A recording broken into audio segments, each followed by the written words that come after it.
Is this typical of show business, Mother? She says she's now managing her daughter in show business. I'm not surprised about this. I'm hearing a lot of adjectives here that indicate shallowness.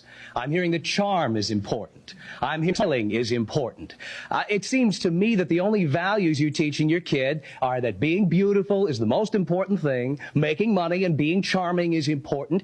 There's nothing underneath. It's a veneer. Absolutely not true, sir. Of course it is true. Absolutely not true. Oh, I have come on. never taught my daughter that the important thing is to be beautiful because That's it's not. what the beauty pageant teaches people. Absolutely not. Of course it does. Are you telling me that adult beauty pageants don't teach this kind of shallow nature? Have you ever sat through a Miss America or Miss USA pageant? Yeah. Hi, I can knit a hamburger. I mean, give me a break. Give me a break. A clip that I uploaded to TikTok from the Morton Downey Jr Show beauty pageant episode went viral in August, amassing over 170,000 views, 4,000 likes, and 45 comments. It features radio show host Tom Leykis grilling the mother of a beauty pageant girl for subjecting her child to the shallow tradition. The top comment with almost 400 likes deems Tom the OG Andrew Tate. To a certain extent, this is true, as Tom has consistently preached the same general mindset as Tate since the late 80s during his Leykis 101 segment. Some Redditors argue that Tate directly stole his entire persona from Leykis. Whatever the case may be, Tom Leykis has long moved on from terrestrial radio and continues to broadcast his show on premiumtom.com to this day. Moving back to the kids' beauty pageant episode of the Morton Downey Jr Show, let's look at what happened after this segment. The mother that Leykis grilled, Beverly Hill, attempts to cop out of the discussion, but Leykis calls her out. I'm not near as eloquent as you are and don't want to be attacked. You're already copping out on me here. I'm not copping out. You I'm just are saying copping this out. is I'm a lady and this is a situation that I Look, don't this feel isn't the it's Mike worth Douglas show, screaming lady. about. We're here to have a discussion, and we're going to have it out today about this because I really believe that you're hurting your daughter. I Well, really do. when you see my daughter, I want you to say, Tina, how do you feel about this? And see what her answer is and say to her, Great. Yeah. did your mother make and the you Iranian do this? hostages with a gun to their head all said, oh, yeah, we're okay out here. We're fine. That's not true. Yeah, give me a break. They don't have guns to their head. That's not true. That's not Tom, true. come on, aren't you being a little harsh here, pal? I mean, just because you and I couldn't win any beauty pageants. Absolutely And just because not. your daughter, your wife ran off with a cameraman. These guys are all like Absolutely cameramen not. on television shows are all horny. They don't I know. I understand that. I read Linda Ellerby's book. I know about this. Now, seriously, I believe that beauty pageants teach one thing, and that is to be beautiful is the most important thing. To charm a guy into handing over all his money is the most important thing. That's what they teach. I'm not so. Another mother flat out admits that she wants her daughter to become a supermodel. You stated that you'd like her to become a supermodel. Will her early victories help her attain that goal? Absolutely. I believe in that 100%. I think, as this gentleman is saying, that you're only exploiting your children and you're making them think that beauty pageants are only for beauty. I don't think that's true. Well, why I do they think call that- them beauty pageants? Why don't they call Well, them? yes, they why don't are. they call them ugly pageants? They are Who was beauty. the last fat, It is pimply-faced, beauty. ugly winner of a beauty pageant, huh? There's never been one. This is not a talent contest. It's a beauty pageant. I'll call it what it is. It's a combination of everything. It is not. It's a combination Oh, of everything. yeah, look at all the talent that comes out of When's these the last contests. Give time me a You break. were at a little child's beauty pageant. When's the You last want to go time? down there and get in his face? You go. When is? Yeah.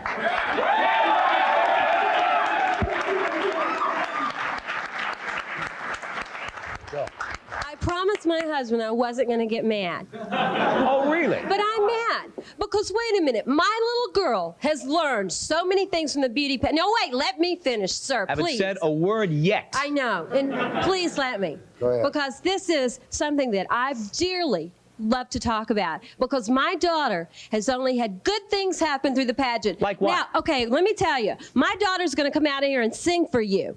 And if she hadn't been on a runway and on a stage to perfect her talent, where would she have learned her stage presence? Where am I supposed to take her to a Stage nightclub? presence for 4-year-old kids. This is the most important thing a kid can learn is stage presence. This kid has no childhood. This My kid has daughter- no childhood. My You've daughter taken it plays- away. There is no innocence left. My daughter plays with Barbie dolls. My daughter does her pageants on Sunday afternoons. My daughter sang last Sunday night to help raise money for child abuse for the child abuse. Next, Beverly Hill argues with Tom Leykis that her daughter won't use drugs because she's in beauty pageants. There are drugs in our elementary schools. My daughter will have nothing to do with those. She has better things to do with her time. How do you know? I heard it on this program. I don't care where you heard it. How do you know your child won't have any problems with drugs? You can't predict that. Drugs are rampant in this country. My child is interested in other things, and therefore my child won't be as interested. Other things, very limited range, though, I'll have you know. Wait a second, Tom. What I is hope my to child God. supposed to be interested I hope to God Beverly is right, all right? Thank you. But I hope she is right. I do think there are mothers, I don't think Beverly's one of them, but I think there are mothers who use this medium, this so-called showbiz, because they are so frustrated at their own failure in their lives that they force their kids to make up for their life. I never failed in my life. And what? I never didn't say failed. you did yet, baby doll. He made me mad, All right. not you. It's all right. He made me mad. But I do think, I'm glad she did a child abuse show, because I think some mothers, this is a form of child abuse. Now, we're going to meet a casting director who says, just say no to pageants for kids. Next.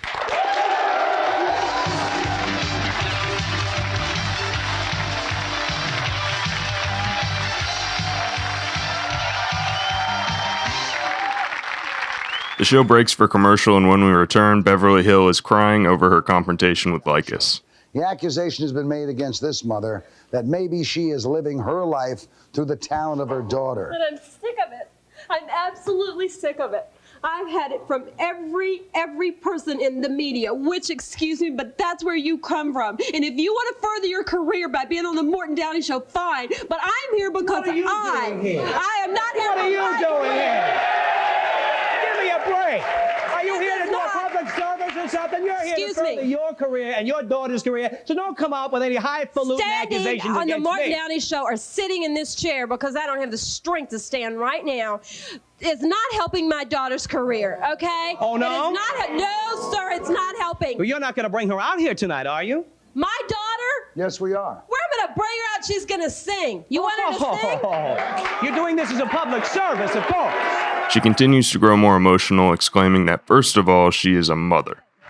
First of all, I'm not a pageant mother or show business mother. First of all, I am a mother. And you're looking at a woman who was told, don't have a child, you'll die doing it. And I had a child anyway. I didn't have to live my life through her. I have an incredible, exciting life. I've had more fun in life and more experiences than you, sir, would care to dream about. Oh, really? Well, we're all very happy for you, Well, but it's thank you very irrelevant to what much. we're talking about So tonight. I don't have to live it through my child.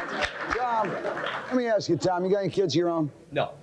Oh, well, now, well, let's have a single guy come up and put the mother down. Better not to have any kids than to put kids through the kind of hell that I've seen some of these kids go through. You say your kid won't be involved in drugs, They don't and I go hope through not. hell. But I look at some of the child stars of the past. I look at Judy Garland, who killed herself ODing on pills. I look at people like Elizabeth Taylor going through detox. These people are miserable. They've lived as Let's talk miserable about that are dying adults. from drugs today. That's right. What about all the common people who are dying from drugs that are not celebrities? We continue with more discussion of beauty pageants and drugs. You can't say because your kid is in beauty pageants or because your kid is going to be a little actress or singer that she's not going to get involved in drugs. How dare you? You don't know. I hope not, but you don't know. I'm going to tell you something. I know she's not going to because utmost in our household. You do. That's exactly right. Well, we should all be Because- clairvoyant like you. No, I take my child to church on Sundays. I do good things for my children. She gets more love in 5 minutes than you obviously have had in a lifetime. All right, let me introduce, please, if you will, let me introduce Tricia Erickson of the Erickson Casting Agency. Tricia, as a casting director for major motion picture organizations, you deal with attractive adults all the time. And not so attractive. And not so attractive, all right? Well, what effect do you feel beauty pageants have on kids who compete in them, and do you cast those kids?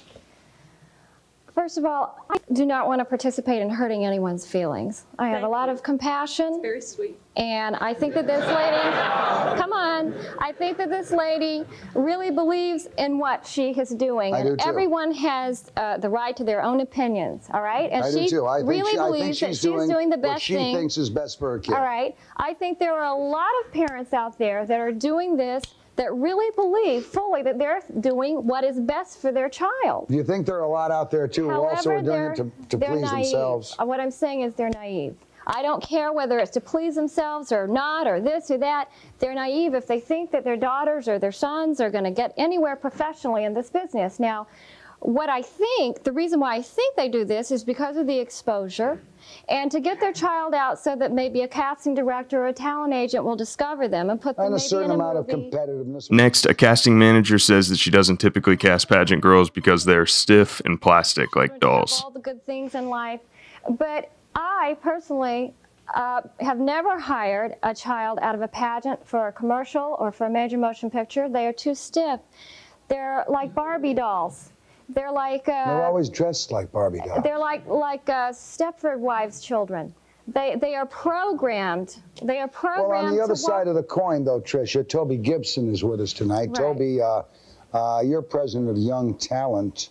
As president of that organization, you attend children's beauty pageants to find tomorrow's stars. Now, are you encouraging kids to become superficial, egotistical, and shallow? I didn't say and that. indeed, have you yourself found any stars among the kids? I'm a personal manager, and I have judged many talent pageants. And while you say that's a Barbie doll walking down the runway, the child is not a Barbie doll once she gets off the runway, because I have a number of clients that I manage, young kids that are marvelous. I mean, some of them done as much as 35 national commercials. Maybe you wouldn't have hired them because you thought they were pageants. But my kids that do pageants, when they get off that runway... The show ends with Tom Leykis correcting a woman to say fat instead of heavy set. My daughter has a friend who has heavy set, and she's into pageants too, and she has just as many titles as my daughter, and she's heavy set, and it's her personality and poise that gets her there. Yes, she is fat. She is heavy. Just checking. She's heavy. You know as well as I do that somebody who's fat in a beauty pageant is the exception to the rule. It's man bites It's her dog. talent. It's her talent. It's that incredible talent at 5 years old that does that, huh? Yes, it Who is. teaches her the talent, She's Betty? heavy. Wait a minute. Do you teach her how to sing? Do you teach her how to dance? The dancing schools teach her how to dance and sing. And I love the implication my daughter that is somebody in a who brownie. is fat My could daughter, not be good looking. she is good looking. I think I'm fat myself. There are fat And kids. you and they can- get Tom Leykis was somewhat of a regular on the Morton Downey Jr. Show, having also been featured on other episodes like the Talk Show Hosts episode, in which he takes much of the focus. The Talk Show Host episode begins with an introduction to Tom and another radio host named Bob Grant. What about a community where when you're 50, you get booted out? What are the reasons? Oh, maybe because I don't want to live around false teeth, liniment, and colostomy bags. All right, that's Leykis. Now, a guy that everyone in America knows, especially in the New York area, one of the finest in the business, good friend of mine, great American, all right? Don't kick any ass here, you'll have mine to kick too. Let me introduce you to Bob Grant. Let's take a look at Grant for a second, huh?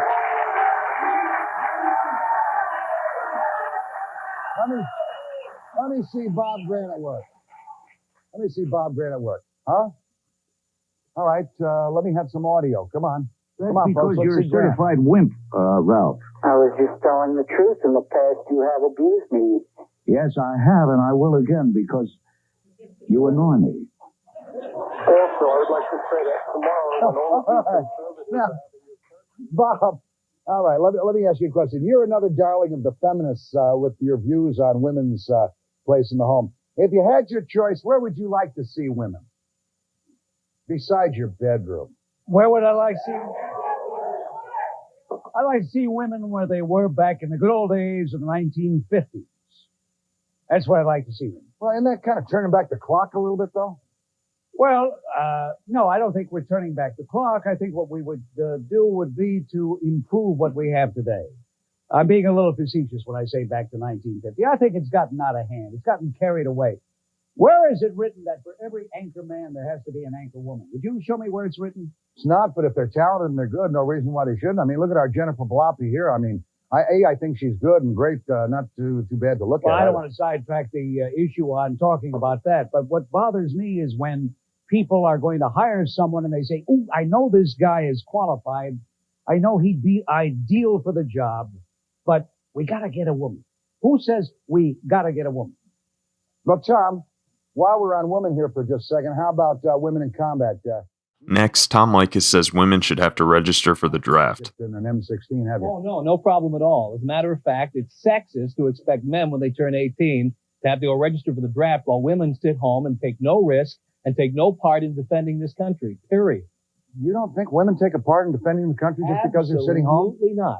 Who the hell do you Absolutely think's going to raise your kids, pal, if Why if can't she's out on men the front raise line? kids?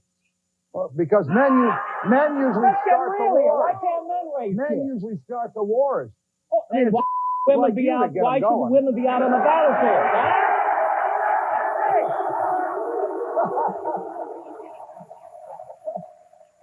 I take it you wouldn't mind seeing a draft of women then? Absolutely not. I think men and women should share equally, because if women are going to go around saying they're feminists and they're going to follow the feminist movement, they should take it to the nth degree. It's very convenient that feminists never go around and say that it's unfair or sexist that only men can be drafted. This guy Let's doesn't draft really women believe that. too.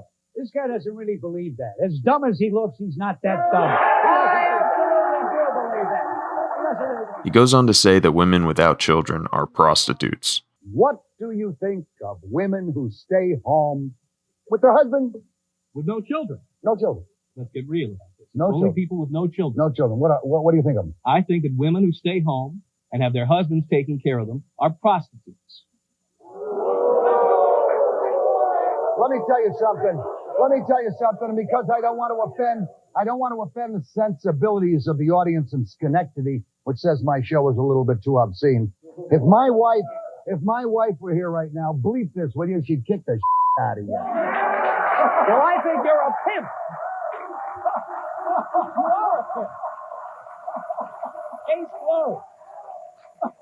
How about you? Would you go in the service? Would I go in the service? No, I think we should have a professional military. So you want the women in? This is great now. No. Figure this No. out, huh? Figure this out. No. I mean, does think- this sound like that if there's going to be a draft and you're going to draft men, you've got to draft women equally. equally? And he wouldn't be drafted, Bob, so he'd be at his command post in Canada overseeing the women in the war. By virtue of what he said a moment ago, he shows that he's immature and that he really doesn't respect women. Because really? a woman in the home is more than what he said, much more. A woman She in the is home the with no backbone of the children? family. What is a woman doing She sitting raises home the without... Leykis further explains his point about women, stating that women who don't work and have no kids are whores and their men are pimps. But to have a woman sitting home and watching television while her husband goes out and earns a living, she's a whore and he's a pimp. Period. Well, let me ask you, this is the same line of crap I heard you use on Geraldo's show. I mean, you've never come up with anything new. Your act hasn't changed. You brought this up. I didn't bring it up. Maybe But you you're guys still should have sticking researched with it, huh? a little more. After you Still walked with sticking with it, I'm aren't you? sticking with I it, see you've grown a beard now that you're in L.A. You want to be with the boys, huh? Phoenix.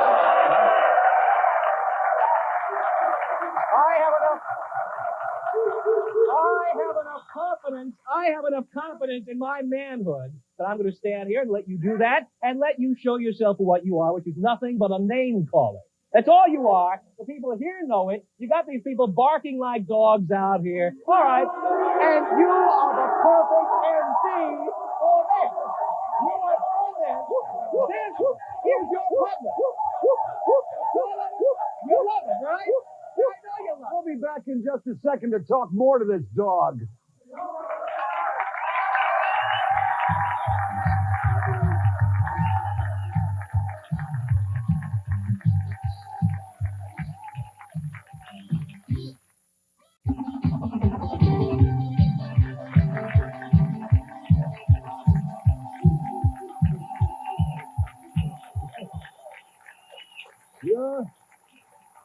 You're meeting the barbarians of radio tonight, folks. Barbarians of broadcasting, I should say.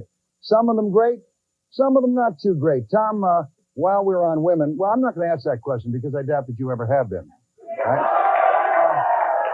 But let me start with Lester Consalving. Many of you know Lester from the time he worked in New York City. You know him in Baltimore right now. I believe he's with WFDR Radio. Mort asks Leykis what he thinks about radio host Lester Consalving, and Leykis criticizes him for being a homophobe and says he should be taken off the air. In fairness to you, you're one of the best guys I know at monitoring talk shows around the country. You've listened to Lester's show. Yes, I have. Do you think his critics have a valid point when they accuse him of being a homophobe? Oh, he's absolutely a homophobe. He's an AIDS phobic. And frankly, I think a lot of the things you say on the air are irresponsible. They whip up a lot of needless hysteria. And I'm amazed that they allow you to continue going on. I look on that with the greatest pleasure, having been denounced by Hairless Joe, the Phoenix Whorehound. Oh, wait a minute. Let me point something out. You've written a script for this program. No, I'm just covering it. I've never before been on South Show or Guerrilla Theater. You know, you have to write a script. How did they find you? Bob Orban. Did they bring you in with a rope? Did they bring you in with a rope? Is your whole show scripted when you're on in Baltimore? No, not the whole show. Just part of it. Occasionally we get strange people like you, but we enjoy it. It makes it very colorful. And by the way, do you have anything against barbers? Do I have anything against barbers? Now, you see, you're a name caller. Name calling? You're a name How caller. can I be calling a name? Do you think? I know. I see where you're heading. I've heard your program. You have. I'm delighted. I congratulate you on your appreciation of culture. No, listen anytime. I will only stop. I only stop and look at train wrecks and car accidents. Okay, they call that rubbernecking. And I listen to your show. I've stumbled upon it many times. How did you stumble? Tell us about it. How did you stumble? No, I don't Where is particularly, it that you I don't particularly care how we stumbled, all right? I want to get back to some intelligence on the show. Let me come to Bob Grant. Bob. Listening to your show is like watching a train wreck. Let's face it, you've gone through this. Next, we learn that Bob Grant is a racist. Some of your New York critics accuse you of expressing racist views on your show.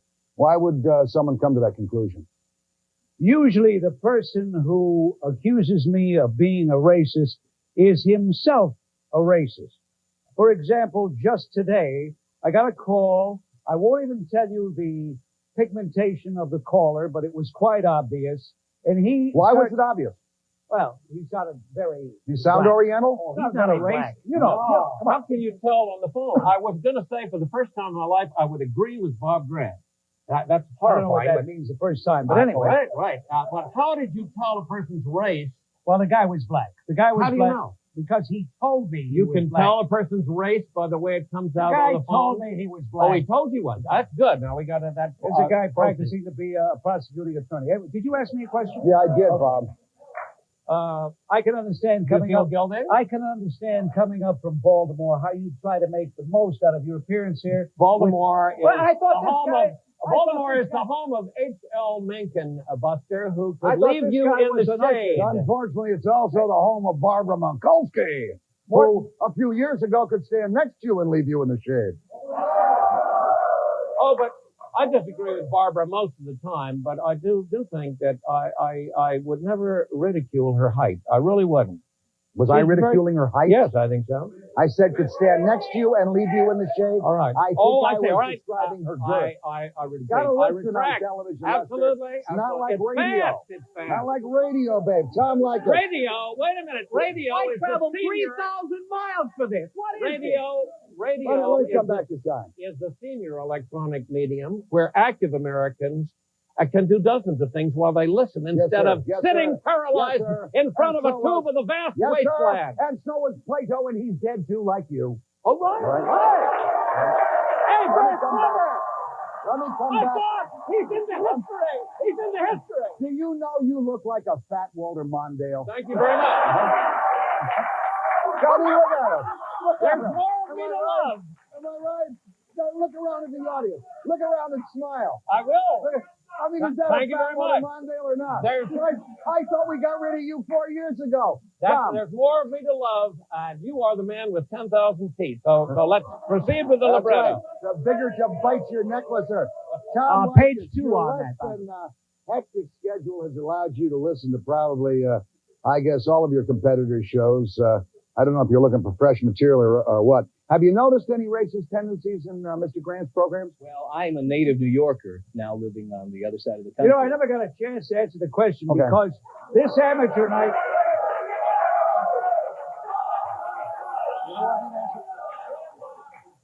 Hey, look, I don't need this audition. This guy that came up here, in this silly usher suit. That silly usher suit is good enough for the White House, Buster, and I was here and working right opposite you, and I had a delightful time. You're such a small time person. I'm such a small time. You're a big time, aren't you? I'll tell you. I would say, now, way I would describe back you. to page one. You are.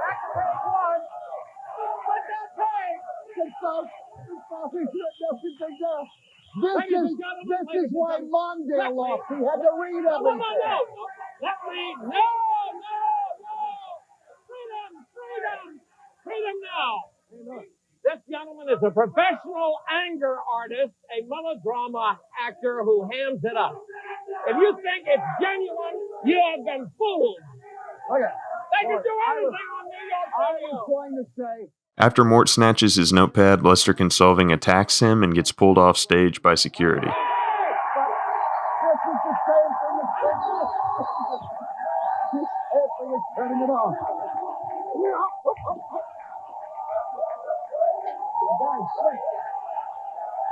Goodbye, Lester. Bye. We'll be back in just a minute. Transportation for the Morton Downey Jr Show, furnished by Redwood Limousine. When in New York, call 212-226-7665.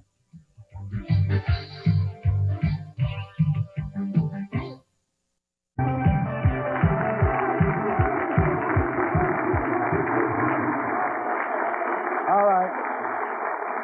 You'll notice Lester is back with us again simply because not only did Lester overreact, but one of our security guards, always on the lookout for nutcases, found one in our studio.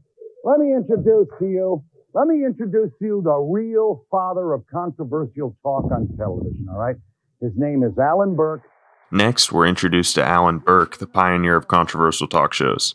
He criticizes Leykis, and Leykis claims to have had a show with 4 times the audience when they competed in Miami. I think so. I think that when the psychiatrists review what they have taken and put on video to use in class studies, that I'm sure Tom will be a case study. I see no Allow me reason to why point not. out, Mort, that in 1984, Mr. Burke was my competition in Miami on WGBS radio, and I kicked his ass.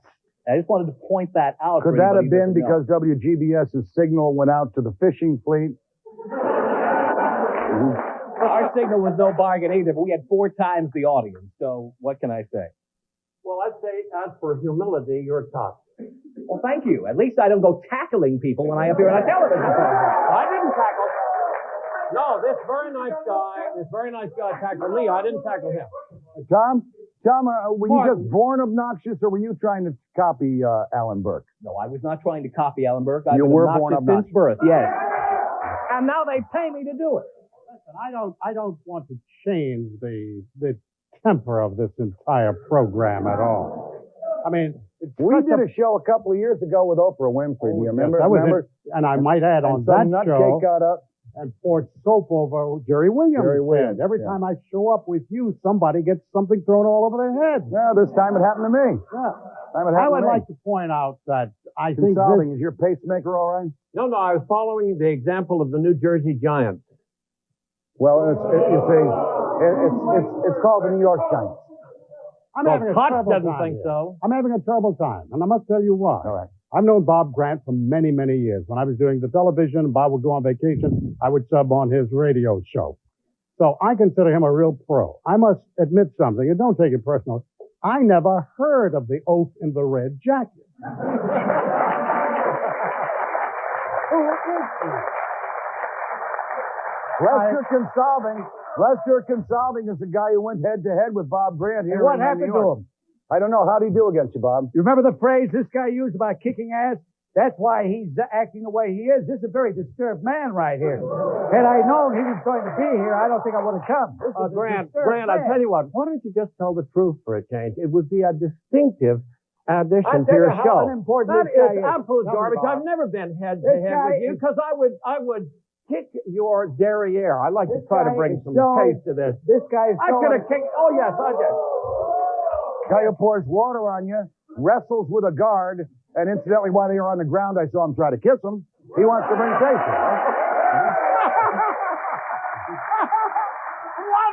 Love it. Alan Burke, you and I have been looking at Radio Talk. Let's play a little word association here for a second, all right? Some of the talk show types. Geraldo. When he opened the safe, was it Al Capone's safe? I immediately visualized what must be between his ears. The same thing that was in the safe. Nothing. All right, I don't think that Geraldo has a future as a talk show host. How about, he's doing pretty well in the ratings. How about your future, O? Well, you Tell us see, about your future, O. I don't have too much to worry about because I'm among the rich and famous. Oh, wow. Let's hear it. Let's hear it for the rich.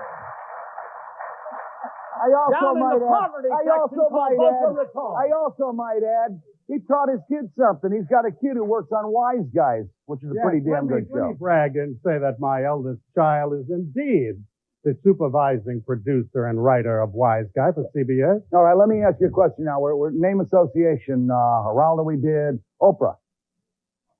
Well, we did Oprah together as guests. Mm-hmm. And I must tell you that I think, in fairness to the audience who believes that she's a wonderful, warm person. When that camera is on, she loves everybody. The minute the camera goes off, Miss Iceberg walks out of the studio, has nothing to do with anybody. The whole thing is an act. Yeah, that was kind of sad to say. What about Phil? She comes from Baltimore. I'm sorry, she was produced in Baltimore. I'm going to get to you. A lot of hookers come from Baltimore too, pal. Not half as many as you've got here. A lot of hookers and tight ends, and they don't all play for the old Colts. Now, let me ask you, Phil Donahue. I would like to reiterate what you once called Phil a wimp. You called Phil a wimp, and I think that that was an accurate description. I think that he has illusions of grandeur. I think he thinks he is Edward R. Murrow.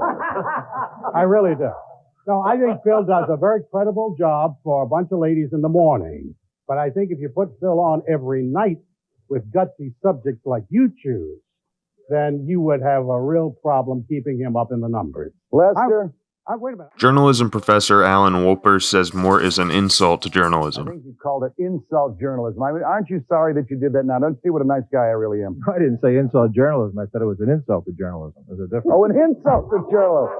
All right. I wouldn't insult you being a professor at a university where they give PhDs for fraternity hazing. I mean, what are you doing with It's basically, I feel like I'm an intruder here. I feel like I went to a Knick game by mistake. Never been this much action in a Knick game, Professor. I can't believe it. I'm not really sure why I'm here. I know that talk shows are pretty hot. I know Bob Graham for a number of years. I've been on his show. Actually, he's been on mine. And I'm not really sure what this is all about, except there seems to be a trend in the country where everybody shouts at each other and nobody listens. What brings that trend about? I don't know. Look at all the people. I've never seen anything like this in my life. What's wrong with these people? They're nice people, but they're really...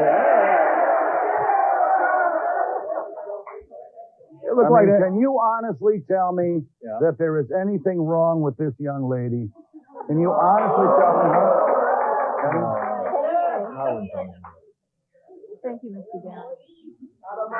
I never said there was... Boy, are you a horny old guy. Now, you talk about an insult to journalism. What makes you think every time a show is talking that you have to be a journalist? I was kidding. I think the thing that bothers me about shows like this is that it pretends to be journalism. And when it's really not. Never. It's great entertainment. Never. Who's pretending to be a journalist? You see this? This is the only journalism award I've ever received. I put my cigarettes out in it and I spit in it. All right? That's it. That's the only journalist. Let me go to Tom Leykis. Wait a minute. It's called Public Affairs. I think you promote. I've never made my affairs less than public. You promote the news programs. You try to get as much credibility as you possibly can. I don't. I think you do. Alan Wolper criticizes Mort for targeting stereotypes, and Leykis attacks the concept of teaching journalism, calling it a complete sham. And what you do very well is you create stereotypes. You find stereotypes. And you parade them out, and they scream at each other, and they holler at each other. Sometimes they beat each other up. But they never really say anything. They never really say anything that lasts. It's like Chinese food. It's a half hour later, and you forget the whole show. How often you go to the Chinese restaurant, Professor? as much. I like Chinese food. I thought so. Tom Leykis, let me ask you a question, pal. What do you think of the professor's elitist view? All right, that the only way people get any real information on talk shows is with four guys with William Buckley bow ties. Well, I say this to a journalism professor. As a college dropout from Fordham University, those of us who can, do. Those of us who can't become journalism professors. I sat in a university and I listened to people who were flops, who never made it in broadcasting, as writers, as anything, sitting there and teaching poor kids, paying $25,000 a year so they can go out and learn how to go to Flagstaff, Arizona and become disc jockeys. It's an absolute sham. Journalism departments, teaching journalism, it's a sham. I'm a dropout, and Alan, it's a sham. You're not going to sit there and take that. Well, in fact, what I'd like to do is I'd like to invite him on Sunday to share a podium with me where I'm accepting a first place, the Society of Professional Journalists first place award for a documentary I produced last year. Who saw it? Can you tell us who saw it, please? Leykis continues to be verbally aggressive with the professor, saying no one watches documentaries. Nobody can produce a documentary. Nobody watches the damn things. They're the lowest rated things on television. You guys get federal grants. You spend all this money. All these fine people paying so you can go there and win awards for things, shows nobody watches. Why are you shouting? I don't understand Because that. I'm making a point. It seems to me that it's really very important. I'm very hostile about this. I wasted a lot of money and time going to school so I can listen to people like you telling me how to be a journalist. And you want to know something? I'm making 10 times what you make, and I'm going to be 1,000 times as well known as you are and more successful you'll be. So you can sit there and Thank you you, Lord, for giving me a humble documentaries that nobody's ever watched. I mean, geez, it just drives me crazy. No, I've been a journalist. Wait a minute. I've been a journalist for 22 years, and one of the things I've learned to do is never to shout back at people, because people who usually shout are trying to hide a lot. And what I guess is that you're shouting. I'll open myself up. You can ask me any question you want to. Go ahead. What am I hiding? How many times have you been I don't married? think you have anything. How many? No. This belongs to me now, folks. How many times have you been married? Twice. How many times did you screw around on your first wife? Never. Never screwed around on your first wife? Never. How many times have you messed around on your second wife? Never. How many times have you had sex since the day you got married the first time? I have no idea. He has no idea, neither does his wife, all right? Okay, next we'll meet a woman who says housewives should be paid for their labor. Stand by.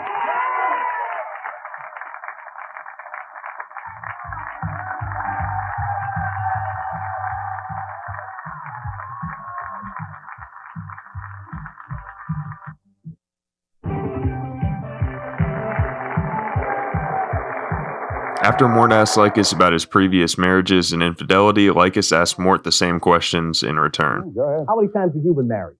3 times. How many times did you screw around on your first wife? Never. How many times did you screw around on your second wife? About 14. How many times You know what my fantasy was? What?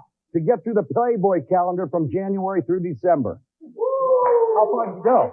October. Gentlemen, and I use that word advisedly, you are experiencing and displaying for the country exactly why you get bad rap and asking questions like that of your host. You've got no class. Well, Alan, that might be true. That might, no, Lester. No, zip it. Did you try to bring this guy I in as a think judge? if we're Who are going to you be on anyway? radio, if we're going to be on television, we have the obligation to let them know everything about it. No stone unturned. Including your extramarital affairs? Yes, if you've been stupid enough to have them, you should own up to it. Then let me tell you the things I I've know been married about. 3 times. What My you third said- wife, 11 years, and I've never touched another woman. I know, but I want to talk about Leykis. I think we ought to talk about Tom Leykis. I think Well, we already talked about Tom, and he had no memory of anything. Well, I know, but you could talk about Tom Leykis and do his total history in exactly 5 seconds. You know, I got to tell you something. We've heard a lot of yipping and yelling tonight, and God knows some major differences of opinion. Well, I guess that's what freedom is all about. No one will ever convince me that good ideas only come from soft-spoken, intellectuals in university conference rooms. Baby, if it's a good idea and you believe in it, stand up, shout about it. That's what freedom's all about. That's what you guys can do. Stand up and shout about it.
Thank you for watching this video, and please subscribe for more analyses of viral moments and episodes from the Morton Downey Jr. Show. This video is brought to you by funnyspecial.com and the @RadioBam and @BamRadio TikTok accounts.